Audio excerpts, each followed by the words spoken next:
ஆத்மா நமஸ்தே. இன்றைக்கான புத்தக வாசிப்பு பேஜ் நம்பர் 180, சாப்டர் 20. மாயை இருள் ஜீவர்களை எப்படி மூடிக்கொண்டது?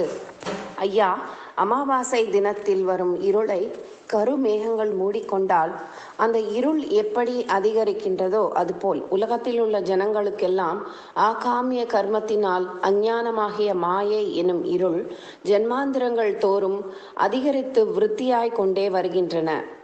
அமாவாசிய இருளில் வழி நடக்கும் புருஷனுக்கு எதிரில் மற்றொரு புருஷன் எதிர்பட்டால் அவன் பிராமணன் என்றும் சூத்திரன் என்றும் சண்டாளன் என்றும் தெரியாவிட்டாலும் எவனோ ஒரு புருஷன் எதிரில் வருகிறான் என்றும் 4 கால் மிருகங்கள் எதிர்பட்டால் அது ரிஷபம் என்றும் பசுவென்றும் எருமை என்றும் கிடாவென்றும் தெரியாமல் போன போதிலும் ஏதோ ஒரு 4 கால் மிருகம் வருகின்றது என்று தெரிய வரும். இருள் இன்னும் அதிகமாய் மூடிக்கொண்ட போது வழி நடந்தால் முன் கண்டவைகளும் தெரியாமல் ஒருவரோடு ஒருவர் ஈடுபடுவது எல்லோருக்கும் பிரத்யக்ஷ திருஷ்டாந்தமாய் இருக்கின்றது. அதுபோல் அஞ்ஞானம் ஜென்மாந்திரங்கள் தோறும் கர்மத்தை அதிகப்படுத்தி கொண்டே வந்து கடைசியில் மாயை அதிகமாய் முன் சொல்லிய அமாவாசை இருளைப் போல் புருஷனை அந்த மாயை மூடிக்கொண்டு ஆத்மஸ்வரூபத்தை பூர்த்தியாய் காணப்படாமல் சேவிக்கும். இருளுடன் கூட மேகங்களும் மூடிக்கொள்வதனால் அந்த சமயத்தில் இவன் இன்ன புருஷன் என்றும் இன்ன மிருகம் என்றும் அறியக்கூடாமையாய் இருக்கும். சூரியோதயமாய் இருள் நீங்கியவுடன் இரவு கண்டவைகளின் நிஜஸ்திதியை கண்டு அறிவது போல புருஷனுக்கு ஆகாமிய கர்மத்தினால் அதிகரித்து கொண்டே வரும். அஞ்ஞானம் எனும் மாயை ஞானச் சுடரினால் நசித்தவுடனே ஆத்ம தத்துவம் இப்படிப்பட்டது என்று தெரிய வரும். அமாவாசை இருட்டு கருக்களில் வழி நடக்கும் பொழுது வழி தெரியாமல் இருக்கும் சமயத்தில் மின்னல் மின்னியவுடன் அதன் வெளிச்சத்தினால் சில தூரம் சென்று மறுபடியும் மின்னல் மின்னிய போது அதன் வெளிச்சத்தை கண்டு மறுபடியும் வழி நடக்கின்றோம். இதற்கு சிவப்பிரகாச மூலம் பிரமாணம் என்னவென்றால், ஒரு பாட்டு மேல் சொல்லியது போல ஸ்ரீ புருஷர்களை மூடிக்கொண்டிருக்கும் அஞ்ஞானமயமாகிய மாயை எனும் இருளை நீக்கி நல்வழி காட்ட இந்த ஜீவ பிரம்மைக்கிய வேதாந்த ரகசியமே மிகவும் முக்கியமானதாய் இருக்கின்றது. ஆத்ம ஞானம் ஆத்ம விசாரணையினால் தெரிந்து கொள்ள வேண்டுமே ஒழிய மற்றவைகளால் தெரிந்து கொள்ளத்தக்கது அல்ல. ஸ்நானம், சந்தியாபந்தனம், ஜபதவங்கள், தேவதா பூஜை, உபவாசங்கள், தீர்த்த ஸ்நானம், க்ஷேத்திர தரிசனம் முதலானவைகள் எல்லாம் கர்மங்கள் என்றே சொல்லப்படும். இந்த கர்மங்களை எல்லாம் நாம் தினதோறும் அனுஷ்டித்து கொண்டு வருகின்றோமே ஒழிய அவைகளினால் இதுவரையில் சிறிதேனும் ஆத்ம ஜெபரூபம் தெரிய வந்ததில்லை. இனி இந்த ஜீவ பிரம்மைக்கிய வேதாந்த ரகசியத்தை வாசித்தால் தம்மில் இருக்கும் மாயை என்னும் அழுக்குகளெல்லாம் நீங்கி ஆத்மஸ்வரூபத்தை தெரிந்து கொள்ளலாம். இந்த ஆத்மஸ்வரூபத்தில் விசேஷமாய் களிம்பு அழுக்கு ஏறியிருப்பதனால் ஸ்திரீ புருஷர்கள் தம்மில் இருக்கும் ஆத்மஸ்வரூபத்தை அறியாமல் இருக்கின்றார்கள். அந்த ஆத்மஸ்வரூபத்திற்கு ஆதியில் களிம்பு எவ்வாறு பற்றிற்றோ அதை இதன் அடியில் சொல்கின்றோம், கேளுங்கள். ஒரு பாட்டு மேல் சொல்லிய பாட்டின் கருத்தை இதன் அடியில் சொல்கின்றோம், கேளுங்கள். ஒரு செம்பு குடத்தில் அநேக வருஷங்களாய் எண்ணெய் விட்டு கொண்டும் எடுத்துக்கொண்டும் வருவார்களாகில் சிறுக சிறுக நாளாவட்டத்தில் அச்செம்பு குடம் முழுமையும் கால் அங்குலத்திற்கு மேல் பச்சை நிறத்துடன் களிம்பு ஏறி செம்பு குடத்தை காணவிடாமல் களிம்பு மூடிக்கொள்ளும். பிறகு அக்குடத்தை ஒருவனுக்கு காட்டி இது என்ன குடம் என்று அவனை கேட்டால் அவன் அது இன்ன குடம் என்று சொல்ல சாத்தியமாக மாட்டான்.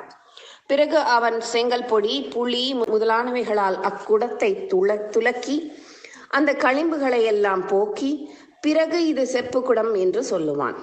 அதுபோல் நமக்குள்ளே களிம்பு இல்லாமல் பளிங்கு போல் இருக்கும் ஆத்மஸ்வரூபத்தில் களிம்பேறிய ரகசியம் இதன் அடியில் வள்ளலார் சாத்திர பிரமாணத்துடன் சொல்கின்றார், கேளுங்கள். ஆதியில் பிரம்மதேவர் ஜீவர்களை சிருஷ்டி செய்யும் பொழுது பளிங்கு போல் இருக்கும் ஆத்மாவானது ஜீவர்களுக்கு சாட்சிபூதனாய் இருப்பதற்காக எல்லா ஜீவராசிகளின் ஹிருதய கமலத்தில் போய் சேர்ந்தது. அந்த ஆத்ம சம்பந்தத்தால் எல்லா ஜீவராசிகளும் பிழைத்திருக்கின்றன. இந்த ஜீவராசிகள் அனுபவிப்பதற்காக மனைவி, புத்திரர்கள், புத்திரிகள், பொன், வெள்ளி, தனம், வாகனங்கள், பூமி, தோட்டம், துறவுகள் முதலாகிய போக பாக்கியங்களை எல்லாம் முதல் ஜென்மத்தில் ஈஸ்வரன் கொடுத்தனர். ஸ்திரீ புருஷர்களுக்கு ஆதியில் எடுத்த முதல் ஜென்மத்திலேயே மேல் சொல்லியவைகளின் மீதெல்லாம் ஆசை அதிகமாய் உண்டாய் நல்வினை தீவினைகளை, அதாவது புண்ணிய பாவங்களை செய்து கடைசியில் பிராணனை விடும் பொழுது தாம் ஆசைப்பட்டவைகளை நினைத்து கொண்டே பிராணனை விட்டு விடுகின்றான். அதனால் அவன் பிறகு ஆசைப்பட்டவைகளை எல்லாம் அனுபவிக்க மறுபடியும் அந்தந்த புண்ணிய பாவங்களுக்கு தக்கபடி உயர்வு தாழ்வாய் இருக்கும் அந்தந்த வீட்டில் போய் பிறக்க வேண்டியதாய் நேரிடுகின்றது. அப்பொழுது இவ் ஆசைகள் யாவும் தனக்குள்ளே சாட்சி மாத்திரனாய் பளிங்கு போலிருக்கும் ஆத்ம சன்னிதானத்தை மேல் சொல்லிய ஆசை எனும் களிம்பு அழுக்கு புகை சூழ்வது போல் முதல் ஜென்மத்தில் பற்றுகின்றது. அவ்வாசைகளை அனுபவிக்க புருஷன் மறுபடியும் இரண்டாவது ஜனனம் எடுக்க வேண்டியதாய் நேரிட்டது. இரண்டாவது ஜனனம் எடுத்த பொழுது மறுபடியும் முன்போல் இரண்டாவது ஜென்மத்தில் வேறாய் வந்த பாரியாள், புத்திரர்கள், புத்திரிகள், தன் வீடு, தோட்டம், துறவுகள் முதலியவைகளின் மீது ஆசைகள் அந்த ஜென்மத்தில் இன்னும் அதிகமாகின்றது. அவைகளை அனுபவிக்க மறுபடியும் மூன்றாவது ஜனனம் எடுக்கின்றான்.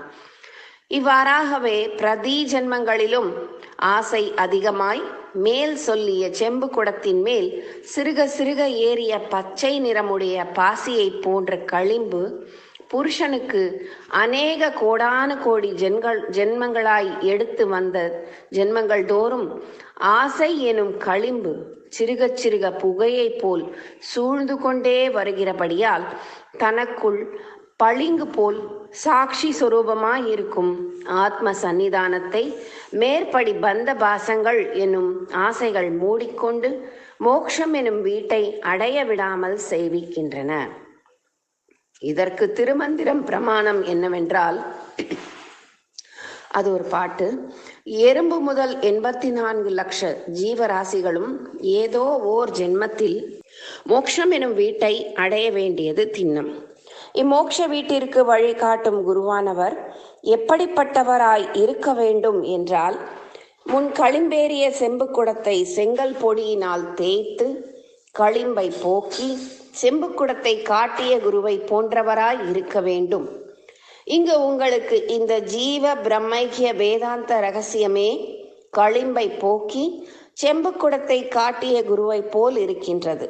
ஆதலால் இதில் உபதேசமாய் சொல்லிய விஷயங்களை கிரகித்து அதை சாதனம் செய்து வருவீர்களாகில் அப்பொழுது ஜென்மாந்திரங்கள் தோறும் புகையை போல் சிறுக சிறுக சூழ்ந்து கொண்டே வந்த ஆசை எனும் களிம்பு அழுக்குகளெல்லாம் மறுபடியும் புகையை போல் சிறுக சிறுக இந்த ஜீவ பிரம்மைக்கிய உபதேசத்தால் குறைந்து கொண்டே வந்து கடைசியில் எல்லா பந்த பாசங்களும் நீங்கி தானாய் நின்று பிரம்மத்துடன் கலந்து விடுவீர்கள். இவ்வாறு ஆசை என்னும் களிம்பை போக்கியவனுக்கு மறுபிறப்பு இல்லை. மேல் சொல்லிய ஆசைகளையே ஆணவம், மாயை, காமிய கர்மம் என்று சொல்லப்படும். இவை அனாதியில் இருந்து மூல மலமாய் இருக்கின்றன. இம்மூன்று மலமும் ஆத்மாக்களின் அறிவு முழுவதையும் விளங்க ஒட்டாமல் களிம்பேறி மறைக்கின்றன. இக்களிம்பிற்கு தேங்காயின் மேல் இருக்கும் பட்டையை திருஷ்டாந்தமாய் இதனடியில் சொல்கிறோம் கேளுங்கள். தேங்காயின் மேல் பிடித்து கொண்டிருந்த பட்டையை போல் யோகியை பிடித்து கொண்டிருந்த சகல பந்தபாசங்கள் என்னும் பிடிப்புகள் யாவும் தனக்கு தானாகவே யோக பலத்தினால் அந்த யோகியை விட்டு நீங்கும் என்று முன் சொல்லி இருக்கின்றோம். ஆதலால் தேங்காயின் ரகசியார்த்தம் இதனடியில் தெரிவிக்கின்றோம் கேளுங்கள். இதோட அந்த சாப்டர் முடிஞ்சுது. பேஜ் நம்பர் 185 முடிச்சிருக்கோம். நாளைக்கு 21வது சாப்டர் பேஜ் நம்பர் 186 கண்டினியூ பண்ணலாம். ஆத்மா நமஸ்தே.